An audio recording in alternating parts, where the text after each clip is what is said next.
Hello, hello. Welcome to Creating Wealth and Wellness, the podcast where we take you on a journey, where freedom is cultivated through personal development, where women connect to fuel their futures, and where wealth is created as a byproduct of being well. And as usual, today you're here with me, Tara Missildine, and my co-host, Amanda Kingsley. Hello, Amanda. Hello. Hi. We are again. We have come back around. And today we're actually going to be talking about following our calling, which is one of the reasons that we come back around every week. So before we do that, why don't we start with our gratitudes like we always do? Sweet. Well, I am looking at a bottle of the Cleanse formula, which is a medicinal mushroom supplement. I ran out and a friend brought me like part of her bottle because I can't imagine my life without this product. So I will put a link to this product in the show notes, but Cleanse it's like my have to before I go to sleep at night, or else I don't have a good night's sleep. It's liver support and just like all kinds of everything I need. So that's my gratitude. Awesome. Really, my gratitude is for really good supplements. So really other people probably have their favorite too. That one's mine right now. That's awesome. Okay, so I'm going to say that I am grateful for fall spices because I wait for this stuff all year long. You're one of those. Cinnamon, clove, nutmeg, everything that smells like a pine forest, everything that smells like fire smoke. Oh my gosh. Yeah, I'm so into it. I love it so much, and I wait for it all year long. I try to convince myself I can use it all year, and it doesn't work as well as it does as soon as like leaves start to fall. That's amazing. I love it so much. I'm like, if I hear pumpkin spice again, I'm going to explode.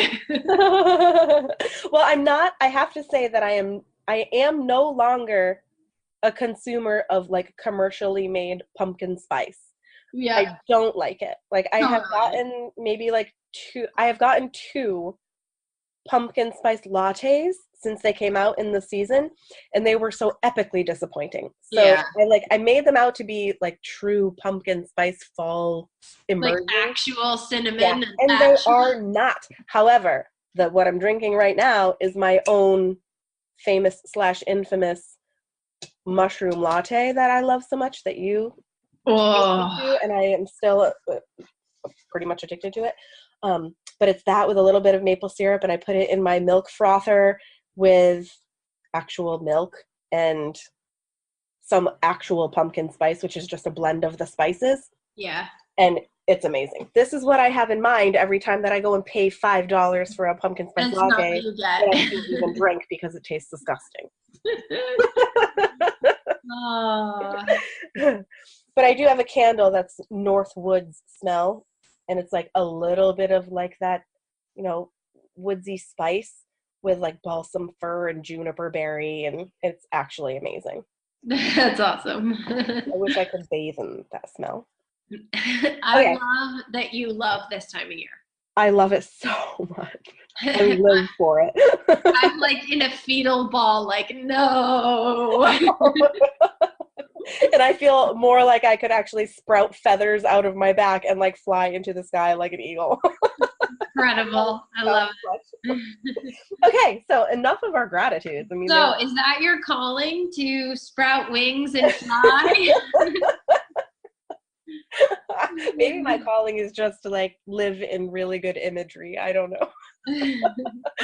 Really good metaphor. Speak in metaphor. Yeah, so talk to me about following our callings. Well, I'm really good at this. I'm so good at this that people sometimes think I'm crazy. I don't have any it's funny. I definitely struggle with letting go and change a little bit, but I also have zero resistance to following my calling. Like, I can do in one thing super strong, super powerful, all in 100%. And as soon as I learn my lesson from it, like as soon as it served the purpose it needs to serve, I'm like, I feel the calling and I'm like, what's next? And so I would say that I'm actually, even with my resistance to letting go and to change, I'm really good at following my calling, and it can make me look like an absolute nut job, but it's so amazing. It's like, for me, when you follow the whispers, when you follow the ideas, when you, especially if they're like whispering to you for a while, that's where magic happens in life. Like when you listen to where you're supposed to go and go there, magic happens. Absolutely. And So good. sometimes a mess happens also, but magic Sure. definitely happens. Yeah. Yeah, and I also am not the kind of person who, if I follow a calling to something and it doesn't work out, I'm not like, oh my gosh, what was I thinking? I shouldn't have done that, or I must have not been listening right. I'm like, oh, well, that gave me exactly what I needed to know to listen to this next calling. So Okay, I never, what's that? sorry, go ahead. I want to finish, but then I'm going to source something out of you. I just think that, like, I don't ever regret following my calling. Ever, ever, ever. I regret not following my calling. Absolutely. So if I know I'm supposed to do something and I ignore it, then I might look back and be like, you knew you were supposed to do that earlier than you actually did. So, like, why didn't you just listen in the first place? But I have never, I've done things that were like massive, epic flops. I never regretted them. Yeah. But I echo that. Yeah. The sitting and the not listening that I can have some regret for. Okay, awesome. So now, you might be sorry about this, but too bad. I'm going to go there anyway. As a self-proclaimed expert and someone who follows their callings, I mean, and also as a fellow life coach, I know that clients have come to me in two camps. There are people who totally hear what their calling is and know that it's meant for them. Yeah. And whether or not they feel courageous enough or secure enough to follow it, they sense that it's there, they know it, they feel it, they hear it. Yeah. And then the other camp is the ones who know that there's something and they have no idea what it is. Yeah. So speaking to those people, what does it have no idea? Yeah. Yeah. And I'm sure that you have had them too in your life coaching work, where they know that there's something. They're either feeling a void, or they're feeling an incompleteness. They're feeling, they're feeling a magnetism toward, or like away from where they are, but it's not toward anything in particular. They don't know what is calling them the way that other people do. What does a calling feel like in your body, in your spirit, in your thoughts when you hear it? You have me like wanting to get up and dance or something. Like these are my favorite people to work with. Like these are like, if I could just show up and be present with these people every day, all day long, I'd be following my calling. Nice. This is the most exciting, like people who the next category of people would be people who don't believe in callings and don't believe in purposes and don't believe in, and those people you can't, that you're not, it's I have no desire to help those people believe there's a calling. And I'm not sure that either one of us have ever had them approach us for life coaching. No, they don't really reach out. People who don't really believe in life coaching either. Yeah. So you're talking about the people who know there's more and they just don't know what it is. Right. They can't hear where it's calling them from, Oh, this is my happy place. So a huge part of this work for me is the why word. Huge part of it is the why word. And you asked, what does it feel like in your body? And I think that takes some practice, and it takes some getting used to, and it takes some intention and awareness. But the easiest word I could describe for what it feels like is light. So there's like a lightness versus a heaviness. So when I am on a coaching call with somebody where they're discovering their why word, and I know it's shifting for you, Tara, so I would love to do another call with you, because when my why word changed, I went through the whole process again to figure that out. But if I were on a call with someone helping them figure out their why word, I do a lot of my calls by video so I can see them, and I see the lifting. Like I see the lightning. I can feel it, but that doesn't even matter because they feel it, and they always consistently feel it. So it's almost like a weight has been shifted. Like when you feel something that you know is truth, and a calling would be a truth, right? Like if you're supposed to do something, it's your truth, right? It's like, it's where you're supposed to go.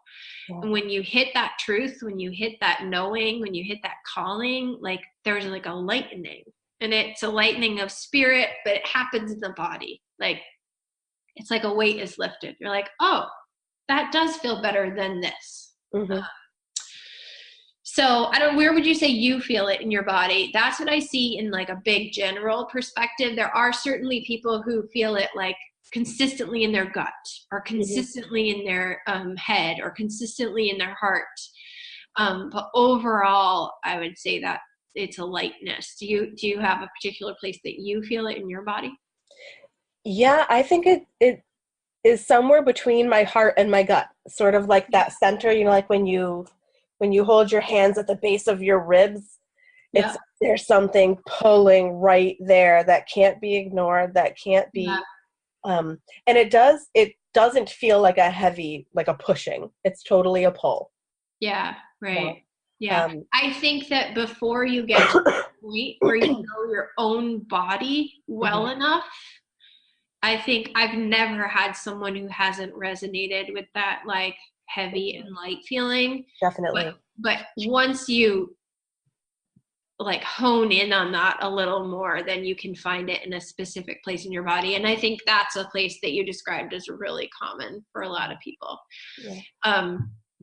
When I have center, the center, exactly. Yeah, it's like your gut, it's your intuitive center. Yeah. And when I have an idea that I know is big, that I know is like on point, I actually get nauseous. Yeah. Like you'd think like, well, that doesn't sound very appealing. Well, morning sickness. Yeah, totally. Actually, very much that. When someone introduced that concept to me, I was like, oh yeah, that's totally what it is. It's like something new is like inside of me and bubbling and birthing and growing, but I get totally nauseous, like, and that's one of the ways I know I'm really on point. But that doesn't happen with like should I get this book or that book, or should I take this program or not take it? Like that doesn't happen to me with the little stuff, but with the big stuff, that nausea comes in and I'm like, oh, keep going. Yeah. So, okay. That's actually a great other point. So what makes a calling a calling? Because when you're saying that, like I'm feeling like small, that's like practicing listening to your intuition for what you want and what's meant for you. Yeah. But like obviously what book you're going to read next it doesn't really have much bearing on your calling. So like it's in the intuitive category, but not. Oh yeah, totally. Calling. It's like those little practice moments where we get to listen for what's meant for us. Yeah, like, calling doesn't go away, right?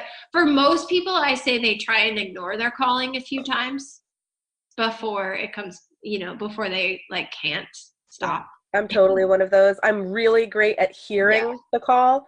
I'm not so great at I'm not as great about really following it. Well, like you said, a calling is usually much bigger. It's like I'm meant to write this book, or I'm meant to work with this population, or I'm meant to move to Europe and I don't know why. Right? Like it's usually something much bigger. So of course you'd have some resistance to it. Like I mean, Yeah, it usually comes at a cost to follow it, right? It's not usually like an yeah, easy, there's usually something that has to either, you have to leave something behind to move toward it, or yeah, it's not usually like a, oh, willy-nilly, like, oh, it's fine, let's just follow this calling and nothing's going to change. yeah. There's always change. I feel like the calling too is like there's a clarity where you're like, I don't know how this is gonna happen, but it's gonna happen. Mm-hmm. Like, I have no idea how, but somehow I'm moving to Europe. Like, and you can feel that clarity in the big picture while you also feel maybe fear and like nerves and anxiety about the steps to get there. Yeah, yeah. Does that make Or sense? like, yeah, totally. Like, where the end game, but you might not have any idea about the steps or the process or what it's going to take to get there, but the end is super clear. Yeah. That feels like a calling to me. Yeah. Yeah. Yeah. Like, where you need to end up, but Yeah. you have no clue how to get there. Do you feel like you still have callings that are untended to? Untended to. At the moment, no. Yeah. And I'm moving I'm moving toward my a big calling right now, but in like an anti-typical conservative way for myself. Because Yep. usually once I hit that tipping point of like quote unquote following a calling, I'm like all in. Yeah. Everything else is negotiable. Like everything else moves to the side. I Yeah. can feel like a freight train, where like something's moving with and without me. And I'm uncharacteristically conservative in the way that I'm following my calling right now, but I do Mm, feel like it's tended to. There's yeah. more of like a peaceful kind of nurturing, more like gardening than freight train, Yeah. which is fine with me. It feels really nice. But I don't know. I don't think that I have anything that is untended to right now. It's a good question. What about you? I have a calling that I know is in the someday, but not something I'm actively interested in pursuing right now in my life, which is to do some hospice work. Mm, Um, I think it probably evolves from my love of helping people through transition. And mhm. I've done a lot of that in the birth work. And I definitely have like a lifelong calling to do hospice work. But I also know that now is not a time I have any interest or desire to pursue that. Yeah. Um, So that's there's a lot, as usual. This is a tip of the iceberg conversation yeah. around callings because this has brought up so many new questions for me in regards to following the calling. Like, I guess I came in with the unspoken assumption that like you have one at a time, you know? Yeah. And Interesting. that's not true, obviously. And the more that you're speaking that, the more I know that there are things that I know are a huge part of who I am and who I want to be at the end of my days that I'm Yeah. not necessarily pursuing right now with any real intention, but I know that they're there and they always will be there. So that's really interesting. That's Yeah. really interesting. I think there's probably people who have the capacity to hold space for more than one calling at a time. Yeah, or find ways of combining the two. And Yeah. And then there's other people who maybe really are on a one at a time focus. And that's they like if you sent them another calling, they'd be like, what? I yeah, I can't do two things at once. Whereas me, I'm like, oh yeah, I know I'll do hospice work someday, but I also know that that's just space that I'm holding for the someday. And yeah, I am 100% clear that I'm not supposed to be doing that work right now. yeah, Um, but I don't think, I think that it's perfectly normal to be able to only hold space for one calling at a time or to have many things that you feel called to complete before you pass. Interesting. I love it. All right. Well, I highly recommend listening to your callings, everybody. Yes. Boy, when you are cruising along and following that call and aligned and in tune. Oh, so good. Oh my God, there is nothing better. There really isn't. There's just nothing better. Yep. That's when all the coincidences. The serendipities. Yeah. And you meet the right people and you pull into the right spots and you go to the right places and yep. Pretty awesome. Yep. You say the right words.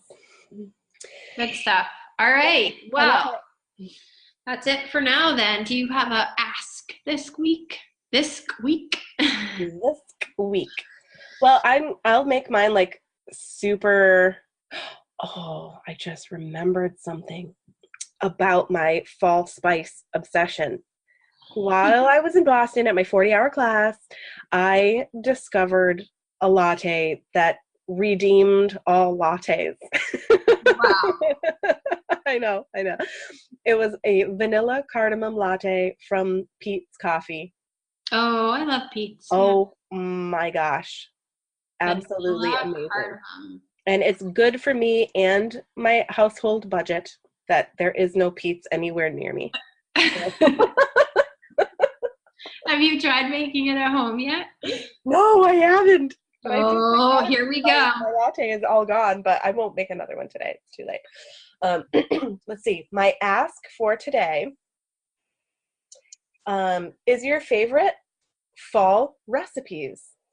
And it can be savory or sweet, but I am all about nurturing yummy, decadent, and or hearth-warming foods. So send me your favorite recipes. Tag me on Instagram. That's probably the easiest way.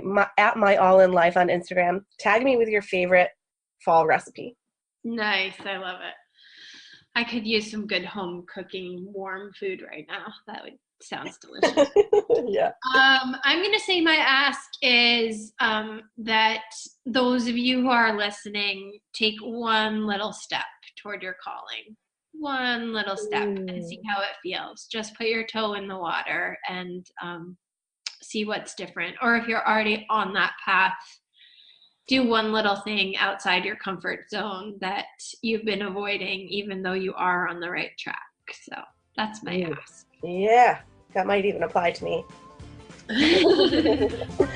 Okay, my friend, and all of my friends out there listening, until next time.